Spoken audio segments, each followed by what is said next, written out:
Welcome to the Unmitigated Truth. I'm your host, DTM, and we're getting into the World Cup final today in less than an hour at 11 o'clock a.m. Eastern Standard Time.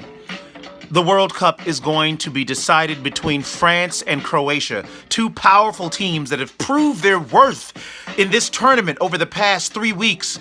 You've got for France a couple of guys to key in on, a guy named Mbappe and another guy named Matuidi.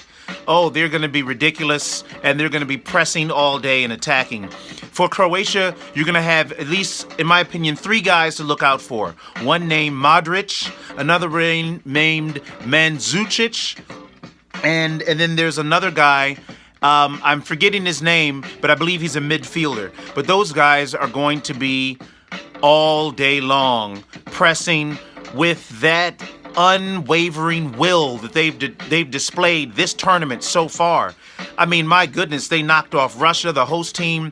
They knocked off the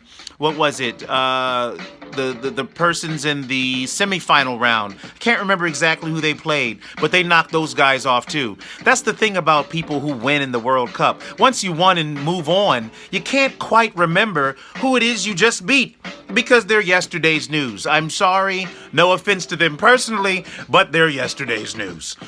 Anyway, today I feel like France will probably win 3-2. However, I want Croatia to win because Croatia's never been to a World Cup final and because they've never won, obviously.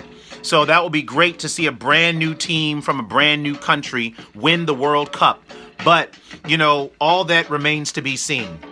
So, it all goes down at 11 o'clock a.m. Eastern Time, and it'll be interesting, but can't wait to watch that.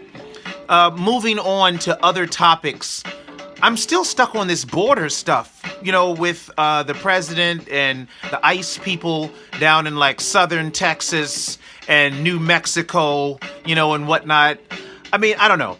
I feel like the president's own wife isn't from the U.S. She's from a foreign country, an Eastern Bloc country.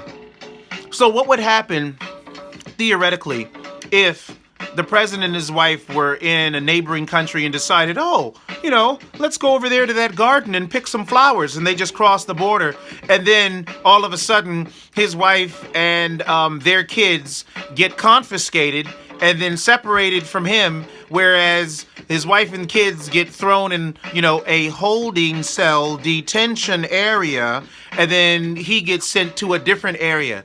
I mean, would he think that that would be fair? Would he think that that would be awesome? You know, he's liking that, oh, you're following the rules of your country, buddy, so we're going to comply with them, and we're going to go to the detention section. Would he? I don't know. Probably not. Now, from everything I've seen from him over the years, it doesn't really look like he cares too much about his own family. I mean, unless they're making money for him, he could kind of care less. At least that's my observation, right? Now, I'm not saying that people should hate the man or like the man. I'm just saying, based off my observation, that's what I've seen. If that's what you guys have observed over, you know, several years, then that's fine too. I'm just thinking that if you put yourself into the place of those people coming across the border, then maybe you'd think a little bit differently about how to deal with them and their families, and obviously their kids that have nothing to do with the crossing. Anyway, back to the cup. Again, I hope Croatia wins, but France will probably pull it out 3-2. It's going to be amazing. Watch. This has been yet another edition, the 13th episode of The Unmitigated Truth. I'm your host, DTM. Jesus Christ is Lord, and that's the bottom line.